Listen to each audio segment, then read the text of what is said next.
son has returned. The end is finally upon us as God of War 3 marks the finale of Kratos' Revenge trilogy.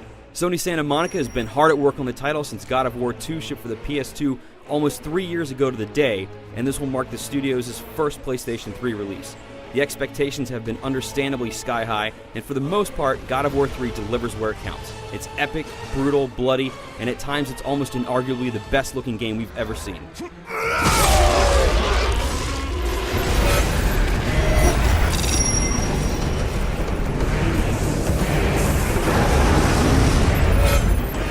Right off the bat, let me say that God of War 3 looks flat out amazing most of the time. Kratos may be in fact the single best looking character ever in a video game. It's one thing to make aliens look good as they don't have any real world comparison, but it's another thing entirely to create a shirtless man and nail the lighting and texture work as well as Santa Monica's done. Some areas in the game look equally stunning, with stuff that looks like it could have been ripped straight from the Lord of the Rings trilogy. The game truly approaches film-like visuals in spots, and even after you've been playing for hours on end, you'll continue to be amazed at how good it can look. However, while there are some amazing spots, things can be a bit uneven at times, especially in terms of characters, even important ones. Granted, even at its worst, the game still looks really good, but there are sections that definitely look better than others, and it can make the experience feel a little disjointed.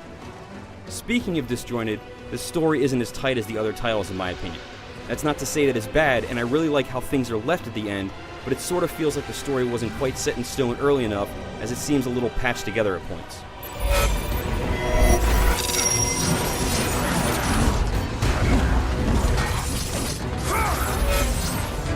If it ain't broke, don't fix it.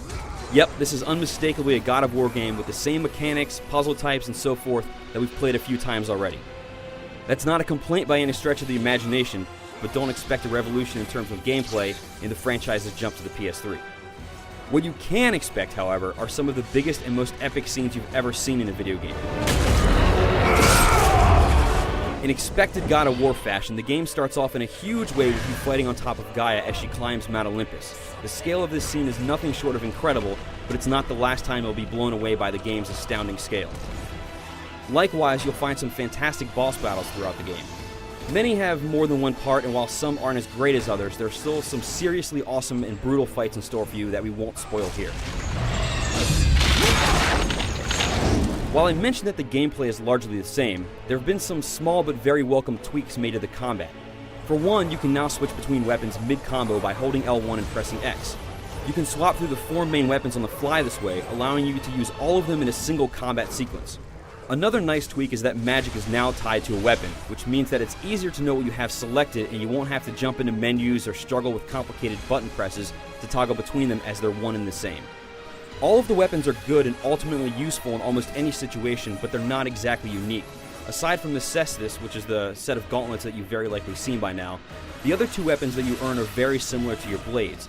They move a little differently and have unique powers, but the idea is basically the same. It would have been nice to see something different, but, at least they're useful this time.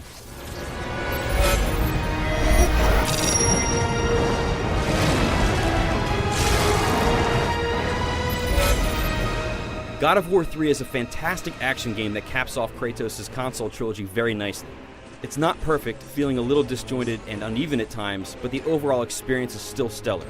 You're probably already going to buy it anyway, but you'll be happy to know that you're